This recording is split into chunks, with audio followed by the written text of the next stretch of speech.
Salut, donc dans cette vidéo, je vais vous donner pour moi ma sélection de mes 3 hôtels du resort Disneyland Paris préférés.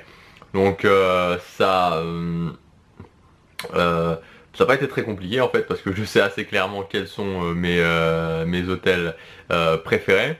Voilà, donc c'est vraiment des hôtels, c'est des hôtels que je vous conseille. Donc maintenant, je vais vous donner leurs avantages et leurs inconvénients à chacun pour que vous puissiez vraiment faire votre choix. Juste avant ça, comme d'habitude, vous pouvez accéder gratuitement à ma série de vidéos privées en cliquant sur le lien juste ici ou sur l'image juste là. Donc dans cette série de vidéos, je vous donne vraiment mes meilleurs conseils pour réussir votre séjour à Disneyland Paris, économiser de l'argent sur votre réservation, économiser de l'argent quand vous êtes sur place et gagner du temps sur les attractions pour éviter d'attendre des heures dans les files d'attente. Alors, ma sélection d'hôtels du resort. Voilà, donc ça a été assez simple en fait parce que voilà, les hôtels du resort, je les ai tous testés plusieurs fois, allant de 2-3 fois pour les moins à 5-6 fois pour les plus. Alors, numéro 1, le Disneyland Hotel. Alors, le Disneyland Hotel, voilà, c'est juste génial. Maintenant, je précise, il ne s'adresse uniquement qu'à ceux qui... Enfin voilà, il y a deux choses importantes pour le Disneyland Hotel. Premièrement, il ne s'adresse qu'à ceux qui sont fans de la magie Disney. N'allez pas au Disneyland Hotel si vous n'êtes pas fan de la magie Disney, vous allez en sortir direction TripAdvisor en mettant un commentaire négatif parce que vous direz le rapport qualité-prix n'est pas justifié. Le rapport qualité-prix du Disneyland Hotel se justifie par la magie.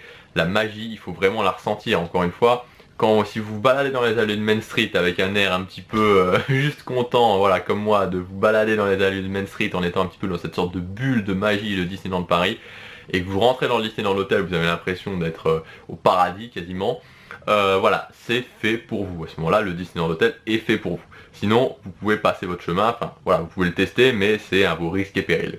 Deuxième chose, ne payez pas le prix plein au Disneyland Hotel, parce que, enfin voilà, Disneyland Paris met en place des systèmes de promotion internes et externes. Il y a différentes techniques qui sont tout à fait ok, Disneyland Paris est tout à fait ok avec ça. Donc n'allez pas payer 1500, 2000, 3000 euros pour le Disneyland Hotel. Vous n'allez pas vous ruiner pour aller au Disneyland Hotel, sachant qu'il y a d'autres techniques. Voilà, il y a des gens qui ont les moyens.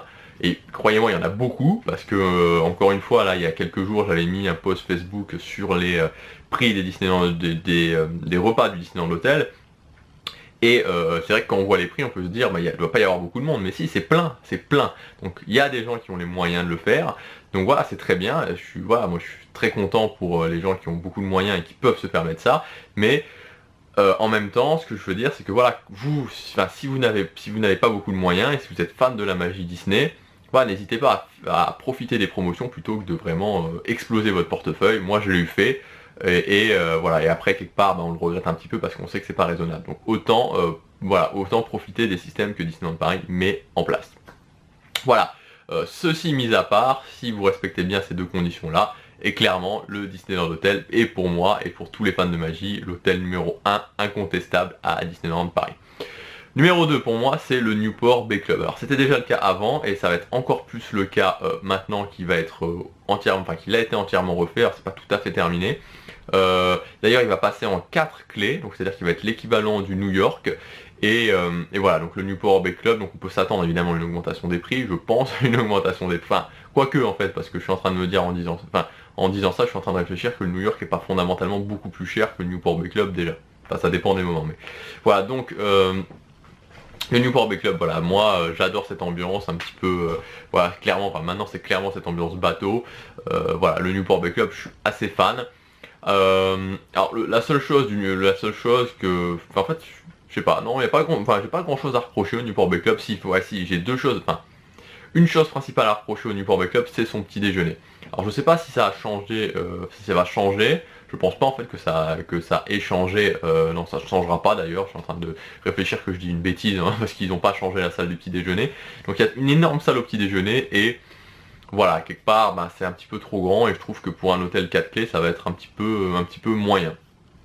Maintenant évidemment il y aura le Compass Club, et donc le Compass Club qui sera l'équivalent du Golden Club Forest du Sequoia, mais au Newport Bay Club, qui va être assez intéressant, et voilà, j'ai hâte de le tester, sûrement au printemps.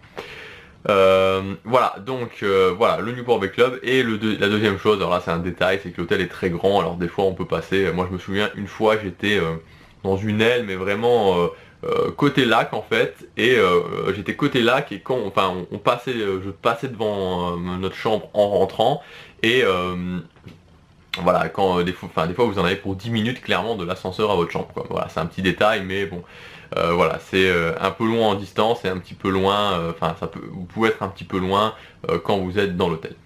Et le troisième, c'est le Sequoia. Voilà, le Sequoia qui pour moi reste un de mes hôtels préférés pendant l'hiver. Il a une ambiance incroyable pendant l'hiver. Voilà. En plus, il est abordable, clairement. En plus, il y a le Golden Club Forest qui lui aussi reste largement abordable. Donc voilà, le Sequoia, c'est vraiment un hôtel que j'aime particulièrement. Alors, même reproche, c'est que voilà, la salle du petit déjeuner est un petit peu grande, et donc c'est un petit peu moyen ça. Et attention aussi pour le Sequoia de bien choisir vos chambres, parce que les chambres classiques sont dans les lodges, et pendant l'hiver, c'est pas forcément terrible de devoir ressortir le soir ou le matin avant d'avoir pris son petit déjeuner pour aller dans le bâtiment principal. Maintenant, ça a un certain charme, et peut-être que ceux qui aiment l'ambiance bungalow aimeront bien ça. Voilà. Donc voilà, c'est mes trois hôtels préférés. Alors effectivement, il n'y a pas d'hôtel de clé. Peut-être que quand le Cheyenne sera refait, aura été rénové, je le mettrai dedans, parce que j'ai vraiment beaucoup d'impatience sur cette rénovation du Cheyenne. Voilà, comme je vous disais, j'ai vu les photos des chambres rénovées. Ça a l'air vraiment sympa. Ils ont vraiment un gros coup à jouer sur la rénovation du Cheyenne. Quoi qu'il en soit, pour l'instant, il n'y a pas d'hôtel de clé.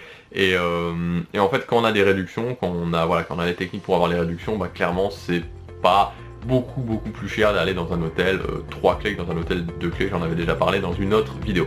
Voilà, donc si vous avez aimé cette vidéo, vous pouvez cliquer sur j'aime et vous abonner. On se retrouve demain pour la prochaine, et vous pouvez aussi partager cette vidéo. Salut et à demain.